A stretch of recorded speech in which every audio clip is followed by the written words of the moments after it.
Vladimir Putin seems to be on a nostalgia trip, desperately clinging to the power and fear of the Cold War era. His war in Ukraine, his nuclear threats to the West, it's all part of a dangerous game. But what if I told you that his nuclear arsenal might not be as deadly as we think? What if, thanks to a quirk of nuclear physics, Russia's most powerful weapons are nothing more than expensive duds? In this video, we'll break down the science, the strategy, and the terrifying implications of this potential nuclear bluff. Is NATO holding back for no reason? And could this change the course of the war in Ukraine? Before we dive in, make sure to hit that like button, subscribe if you haven't already, and turn on notifications so you don't miss any of our deep dives into global affairs. Let's get started. Putin seems to be on a nostalgia trip and is desperately trying to relive his Cold War days.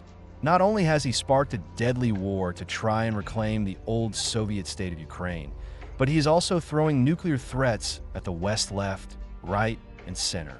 In fact, these nuclear threats are why NATO hasn't been able to support Ukraine's independence as much as they want to, given that they can't risk starting a global nuclear war that could wipe out humanity as we know it. Fortunately, thanks to a quirk of nuclear physics, there's a chance that Putin's nuclear weapons have been rendered useless. But how? And what does this mean for Ukraine and NATO? To fully understand why Russia's nuclear weapons might be a dud, we first need to understand what type of nuclear weapons Russia has. Russia has the largest nuclear arsenal in the world, with 4,447 active strategic nuclear weapons and 1,912 tactical nuclear weapons in reserve, all of which are ready to be rolled out quickly. The difference between these two types of weapons is surprisingly small, but they have a massive impact on how they are used and the logistics surrounding them. Strategic nuclear weapons are what you might consider a typical nuclear weapon, i.e., an intercontinental ballistic missile, ICBM, designed to wipe out a city on the other side of the world. Russia's ICBMs have many designs and have a yield, the size of the explosion measured in an equivalent explosion in tons of TNT, of 300 to 800 kilotons. For reference, 300 kilotons is enough to destroy the whole of Washington. Tactical nuclear weapons are far smaller and can be fired from artillery guns as shells or from small truck-mounted missile launchers, meaning they have a range of up to 1,500 kilometers. This is due to the fact that they are designed to be used in active combat against the military. So rather than destroying a distant city, they're intended to eliminate specific positions, bases, or military infrastructure. As such, they also have a much smaller yield of 1 to 50 kilotons.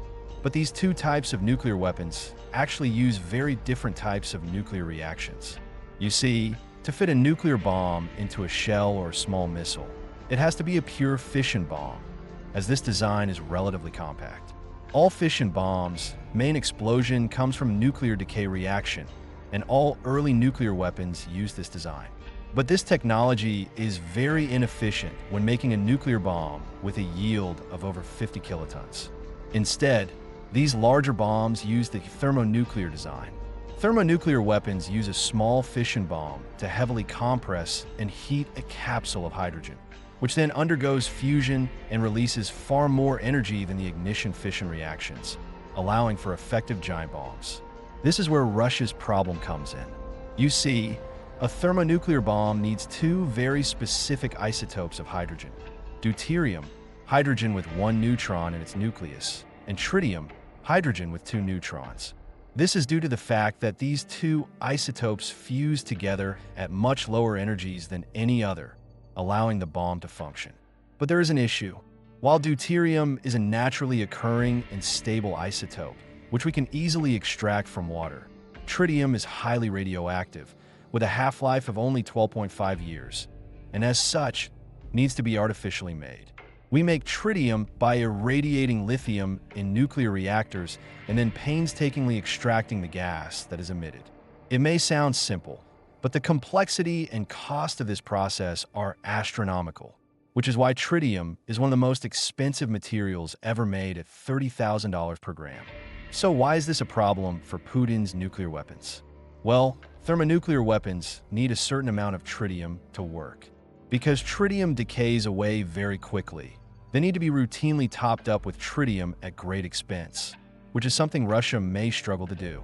You see, Russia has an economy smaller than the state of New York, yet they are somehow running a full-scale invasion, fending off international sanctions designed to cripple their economy, and still have to refine enough tritium to keep their 4,447 thermonuclear weapon arsenal topped up.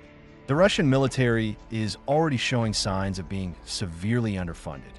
For example, Russian troops are expected to buy their own body armor as the state can't afford to. It is also arguable that the conflict in Ukraine is more important to Putin than keeping his nuclear deterrent operating at full capacity. After all, if Putin loses the war in Ukraine, he will likely also lose power back home in Russia. So, there's a chance that Putin is saving his cash by halting tritium production and refueling to focus on Ukraine. As such, his threats of nuclear attacks and escalating international nuclear war might be a complete bluff. Sadly, if this situation is happening, it doesn't really help Ukraine. Russia's tactical nuclear weapons don't need this expensive refueling, and they will be far more helpful for the Russian invasion. So there is still a significant risk of a nuclear attack on Ukraine. While tactical nuclear weapons may seem tiny compared to thermonuclear weapons, don't forget that the bomb that destroyed Hiroshima was only 15 kilotons, and Russia's tactical Iskander-K nuclear missile has a yield of up to 50 kilotons. So even these little bombs can be devastating. We also can't guarantee that this is happening in Russia. Putin may be prioritizing the production of tritium. After all, he, of all people, knows the power of a nuclear deterrent. There's also the possibility that Russia has enough tritium stockpiled away to see them through this conflict. However, this is unlikely as it makes little sense to stockpile a material with such a short shelf life. This means that while there's a chance that Russia's most powerful weapons are now nearly useless, there's also a chance that they are just as deadly as they always have been. However, if it is true and the threat of Russian nuclear annihilation is gone, this could allow NATO to finally offer their full support to Ukraine and push the Russian tyrant back to where he belongs. Unfortunately, if Putin is withholding vital funds from his crumbling military to keep his nuclear deterrent fully active, it may show us that he is willing to take the ship down with him. For all of our sakes, let's hope it is the former. So is Putin bluffing? Are his nuclear weapons as dangerous as we fear? Or is Russia struggling to maintain its own doomsday arsenal? The truth is, we may never know for sure. But one thing is clear, this war, this tension, and these threats have the potential to reshape the world as we know it. Whether Putin's nuclear weapons are fully operational or just Cold War relics, the decisions made in the coming months could determine the fate of Ukraine, NATO, and possibly even the future of global security. What do you think? Is Russia's nuclear arsenal falling apart? Or is the threat more real than ever? Let us know in the comments below. And if you found this video insightful, hit that like button, share it with your friends, and subscribe for more deep dives into the world's most pressing issues. Thanks for watching, and stay informed. We'll see you in the next one.